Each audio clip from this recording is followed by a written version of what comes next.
Hello বন্ধুরা, কেমন আছো? আশা করি ভালো আছো। আজ তোমাদের সামনে আরও দুইটি ইম্পর্টেন্ট ওয়ার্ড নিয়ে চলে এলাম। প্রথমটি হলো উইশডম।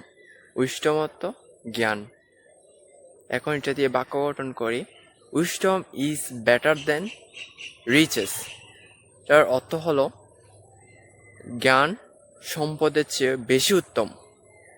এবং দ্বিতীয় ওয়ার্ডটি হলো ডৌরি, যৌতুক, যা আমাদের সমাজের জন্য ব্যাধি স্বরূপ। এখন একটি বাক্য বলি, dowry is a social evil, অর্থাৎ যৌতুক হলো সমাজ ব্যাধি। ধন্যবাদ বন্ধুরা, আজ এইটুকুই। আজকের জন্য এই দুইটি ওয়ার্ড। এতক্ষণ পাশে থাকার জন্য ধন্যবাদ। যদি ভিডিওটি ভালো লেগে থাকে একটি লাইক, কমেন্ট এবং শেয়ার করে দিও, এবং পরবর্তী ভিডিওগুলো পাওয়ার জন্য সাবস্ক্রাইব করে রাখিও। Bye bye. বুঝলা?